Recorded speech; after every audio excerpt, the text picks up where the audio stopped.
So our next topic is about migration. So this is about MySQL. So i-double check na to ang atong .env kay try to connect na atong Laravel into database na ang MySQL. So na siya DB database Laravel. So ato lang list na siya student app. Then ato i-create name student app sa atong database. So gumagamit lang og command line lang. So na ako i-command line diri. So ako lang siyang i-connect sa akong MySQL. SQL negative view root and wala ko'y password by default. So nana ko'y tawag diri nana ko sa MySQL. So mag-create lang database, create database student app. Then ako lang i-use ang student app, use student app. So pwede na ako mag-show tables.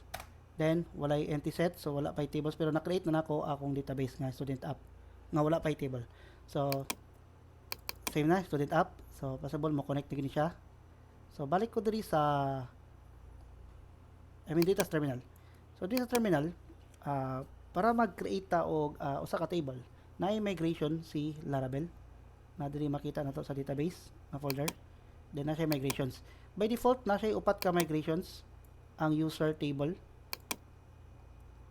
So mao ni ang mga column name, ID, string name, email, verified at password, ang remember token nga column og ang timestamp. So duha ning ka column ning nasa timestamp created at og updated at nga column na siya. Then na siya password reset table na. So out of the box, yan na kang gibuhat og default. Pero since student app man itong gibuhat, mag-create ta og table about students record. So mo to siya. Create ta og migration. So the syntax is PHP artisan make again, pero this time dili na controller kundi migration space dapat sundon lang yun nga format create underscore the table name students underscore table. So if you observe basta mag-create tag table name plural form na lang ninyo kay naay format si Laravel na. So ako siyang enter. So nag-create siya migration. Nakabantay mo sa table users, naka-plural siya. Password reset tokens, failed jobs, di ba naka-plural, access tokens. Then sa ato pong gi-create is ang students. So naka-plural pod. So click na to ang migration. So basically pag may tag student app na gitay ID number, di ba? So ako lang sunod table arrow string is representing the varchar sa MySQL. So, ito lang butag student ID lang, naka-varchar lang na. Kama, kung magbutang mo length sa inyong varchar, so for example, student ID is og 10 digit, long enough na siya. Then, ako lang butag nullable. Meaning sa nullable, pwede siya empty. Pwede siya empty. Then, ako lang po siya i-copy paste for the L name.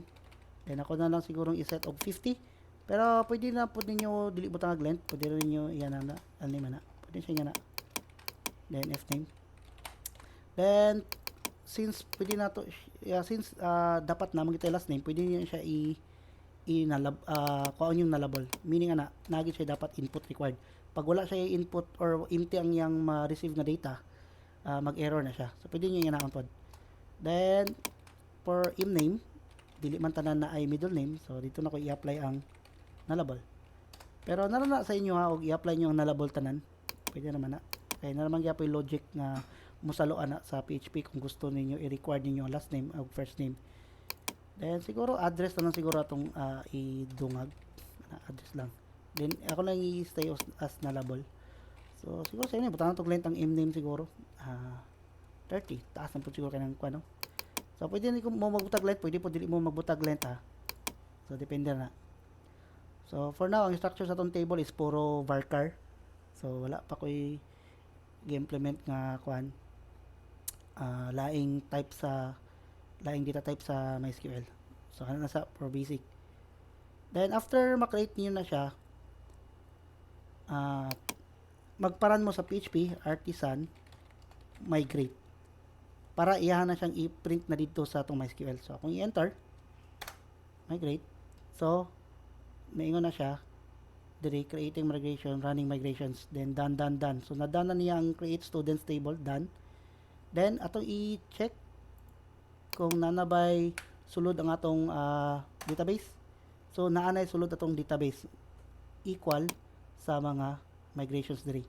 So na siya users, students, access tokens, reset tokens, migrations, and failed job. So atong i-describe ang students para makita nato ang mga column. So nakita nato ang mga column. By default ang ID diri ni Laravel, by default big int na siya ang declaration nila. Naka primary key, not null, then auto increment.